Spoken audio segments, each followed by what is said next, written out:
Today I'm going to talk about 3 foreign movies. Isn't that exciting? First up is Lawrence of Arabia. If you haven't heard of this movie, first off, how? But secondly, it is a 1962 British movie. And the basic premise is it follows Lawrence, who's a British soldier, as he goes around Arabia during World War I, helping unite the tribes, I guess, basically. So yeah, I decided to watch this because it turns out I've never actually seen it before. I was just very aware of it because it's a very inspirational movie. Like, this is the movie that inspired Steven Spielberg to become a filmmaker.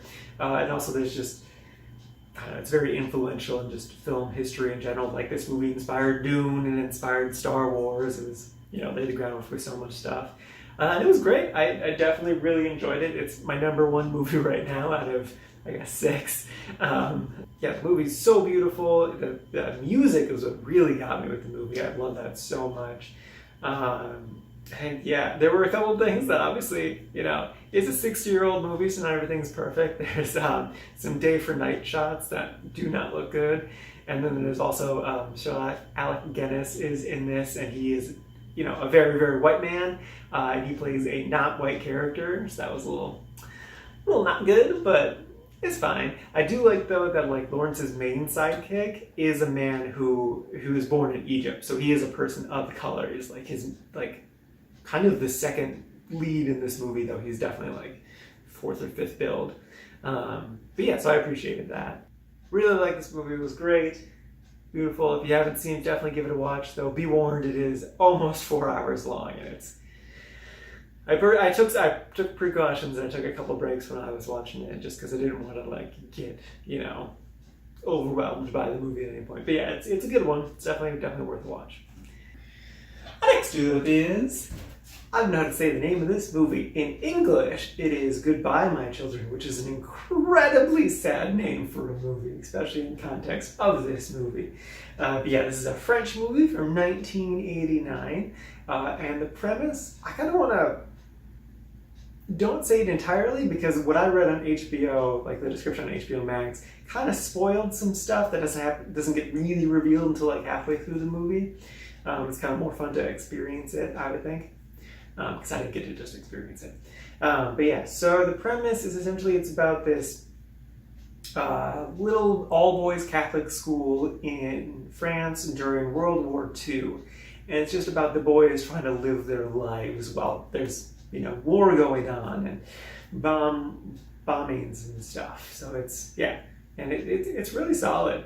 What I was really surprised by with the movie was just, it definitely has little teenage boys being little teenage boys who, just you want to stop being so annoying. But then they do a really good job of humanizing them, making them very sympathetic and understanding them, while they also still do, annoying things that teenage boys do.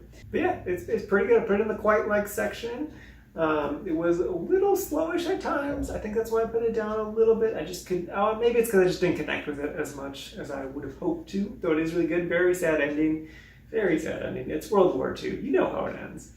If you want a World War II movie that's more about the people around the war, that is not, not the soldiers, not a movie about D-Day, then yeah, it's definitely worth a watch. It's pretty good. It's pretty good.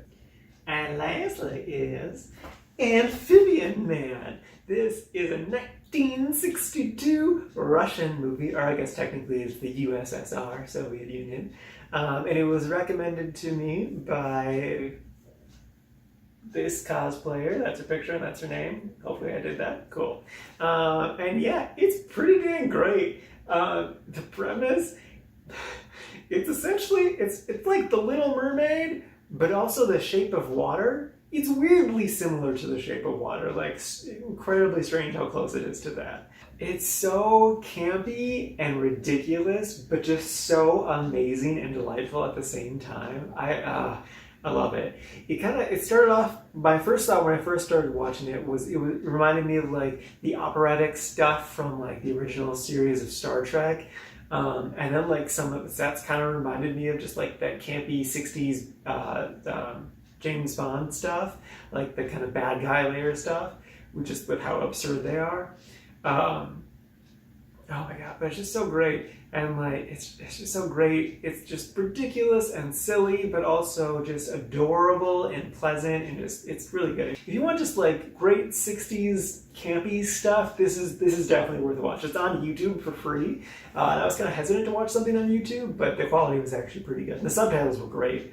And honestly, if you're like hesitant about subtitles, you really don't need them to understand what's happening in this movie. Besides like the ending, you can really just tell what's going on mostly from just everything, body language and stuff. I do have to say though that like my favorite thing about this movie, which is also the most ridiculous thing about this movie, is just so like the main character. I guess I really didn't describe the plot. The main character is like a fish man. He just has the ability to breathe underwater. And like you're not entirely sure. It's just a while before you find out if he's human or if he's fish or what exactly he is. But the suit that they have him wear whenever he's in water it's incredible. It's just like all these sequences all up and down him, and then he has like a giant fin on his back, and then a big bicycle helmet on his head and some goggles. I'm going to try to find a picture and I'll put it right here if I can find it. If I can't find it, then this is still just a poster. But yeah, it's so great and so ridiculous, and just I guess it makes sense if like you see that thing from afar. I guess it looks like a shark, but like in the movie it's just so absurd. But yeah, I put it in the quite liked. It was delightful and so pleasant. Apparently I'm ending these by turning around. So yes, Lawrence of Arabia sitting at number 1, I really liked. And then right underneath it is that French movie I don't know how to pronounce in the quite liked section. And then right underneath that at number 3 is Amphibian Man, also in the quite liked section. Yeah, so yeah, that sums in at 6 movies. Isn't that great? It's so weird to go from 285 to 6. But yeah, cool. All right, that's it for today.